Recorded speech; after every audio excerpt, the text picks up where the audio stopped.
What's going on, everyone? I'm back here again with another tutorial. I'm going to be cutting up my nephew again. Get used to seeing his face because this is one of those that I cut up most often. So just to start it off here, I'm going to go ahead and grab my slim lines. I'm going to go ahead and start off with my first initial guideline. He's not getting anything cut off the top here, so I'm just going to be fading it out.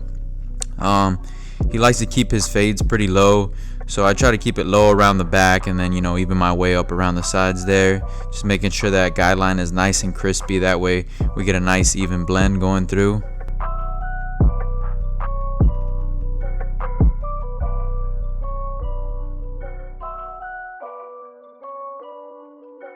Just making sure I'm skinning everything out nice and clean.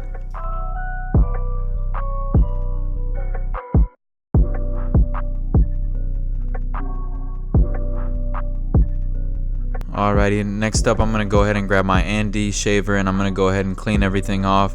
I like to use the Series 9, the bronze shaver, or this one, whichever one's, you know, handier at the time, but I do feel like this one gets a little closer than the bronze shaver. But you guys will always see me go back and forth between both shavers, making sure I get as close as I can to that line without creating another harsh one there. So I'm going to go ahead and take the bulk out. Here I'm using the 1.5 guard and just removing as much bulk as I can. I'm not digging in too far into the head, and as soon as I get to there I'm kind of flicking out. So I did use my 1.5 first. Now I'm taking my 2 just to blend this out here. And like I said, whenever you're doing these steps, I'm going to go ahead and grab my 3 next. But whenever you guys are doing these steps, try not to dig too far into the head. You don't want to result into like instead of a fade, it looking more like a mohawk since the whole hair is blending in. So try not to go too far. Try to flick out as much as you can the closer you get towards the top of the head there. I think and here I got the number 4 guard, and again I'm doing the same thing, just trying to remove that line. As soon as I hear the clippers crunch a little bit, or I hear that it's cutting just a little bit, I'm flicking out as much as I can here.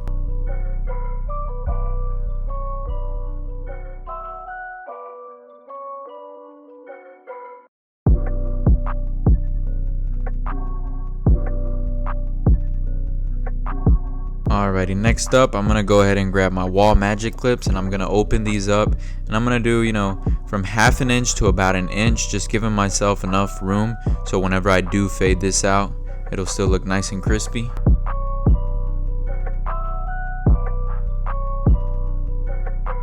Now next up after that one, I'm gonna go ahead and grab my 1/2 guard and I'm gonna open that up as well, and again about 1/2 inch on top of that line.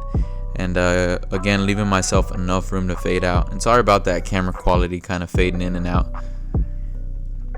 Now I'm going to do the same step as I did.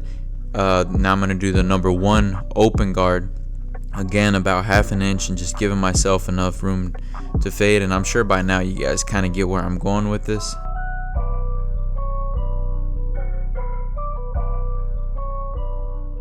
So now I'm going to go ahead and grab my 1.5 guard. Open it up, again giving myself enough room to fade. Now because I did remove the bulk with the 1.5 open, this should pretty much blend right into the top there. And if you guys see any dark spots, like I always tell you guys, try to use the corner of your blades and kind of flick out, and you'll be able to get rid of any dark spots there. And now that I've worked my way up, I pretty much kind of work my way back down now, blending out any steps in between. So I did the 1.5 close, blended that out. Now I'm doing the number 1 guard close, blending out any line or step that I see there.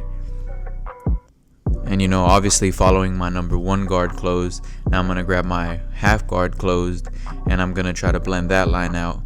And it doesn't always, you know, fall perfectly to where it's just open, close, open, close. Sometimes you do have to use a little bit of trigger play, especially at any dark spots, or, you know, if nobody's head is perfect, there's going to be a little bit of dents and stuff in there. So just make sure you use the corner of your blades, trigger play as much as you can.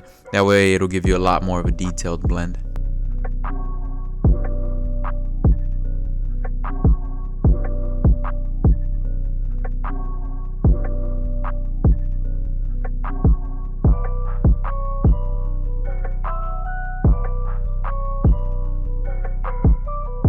One thing that I do like to do is I always like to look at the mirror behind me. If you guys have a mirror, try to get used to cutting with one behind you guys.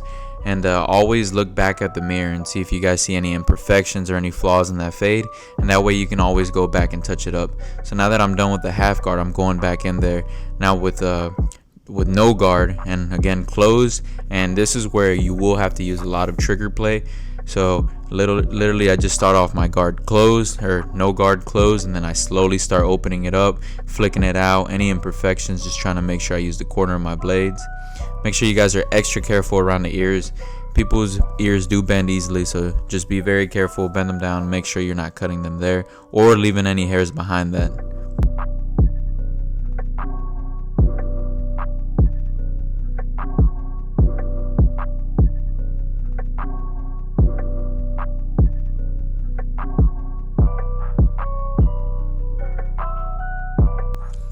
Because this is one of your final steps in the fade, you want to take a little bit more time here than you usually would on any other step, and just making sure you're flicking out, not leaving any little lines. Again, using your mirror if you can, if possible.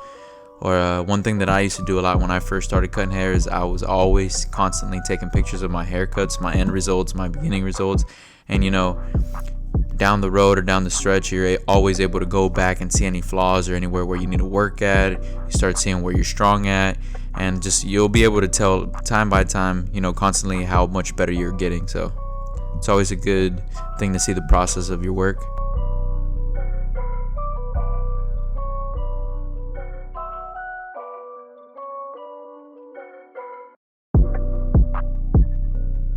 And again, like I always tell you guys, just try to spend some time after you're done doing as much touch-up work as you can.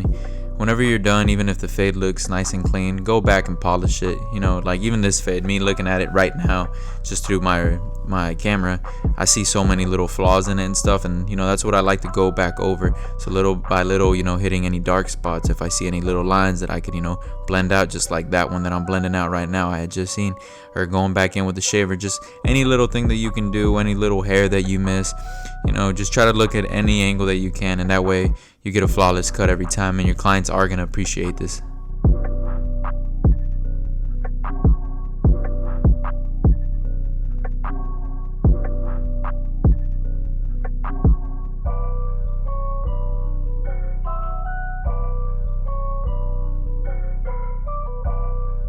That's one good way to get rid of any lines that you leave with a shaver. Just using your edgers, flip them over if you got to, and just flick out that line as much as you can.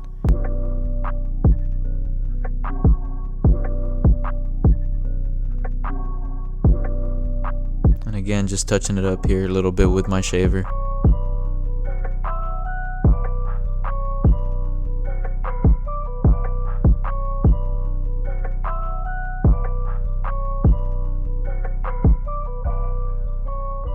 Alrighty, now that we're gonna get into the edge up, which I think is one of the most crucial parts of the haircut. What I did here on him is, because he is combing his hair down, he's going for that troqueando cut haircut. You want to trim it down with the 1.5 a little bit, get any, you know, excessive long hair that's gonna get cut off regardless, get that out the way, and that way you can focus on a clean edge up without pushing it back. Again, I always start from the middle and I work my way up to the sides, preferably working on your higher side first, that way you don't have to go back and hit the other side again after. So try to keep it as natural as possible without pushing it back, but still nice and crispy. And here again, sorry for the bad camera quality.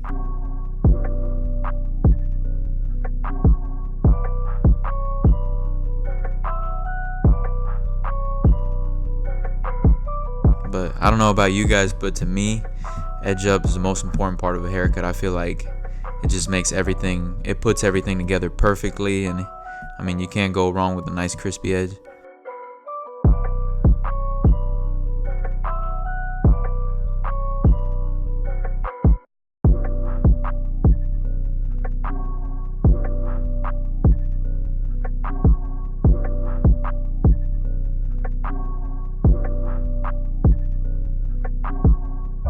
Just like you guys detail your fade, make sure you're combing down that edge up as much as you can, and you know, look at it in the mirror, try to take a step back, that way you make sure it's nice and crispy here. Always try to get a nice crisp 90-degree angle right on that edge there without pushing it back too far.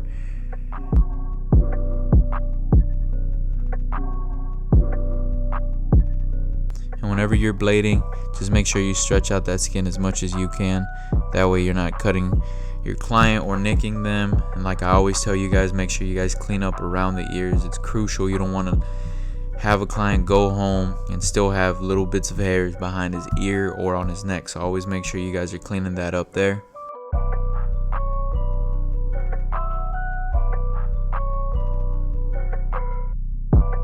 Also, depending on your client too, the thicker their hair is, make sure you guys are using shaving gel or at least some water. I'll usually spray a little bit of water on them just to get that blade sliding. But if a client has some real thick hair and you're dry shaving them, it's not always the best. They don't like it, and I'm sure it irritates after. So just always make sure it's nice, and just always make sure you guys got either some shaving gel or at least some water for the blade to glide.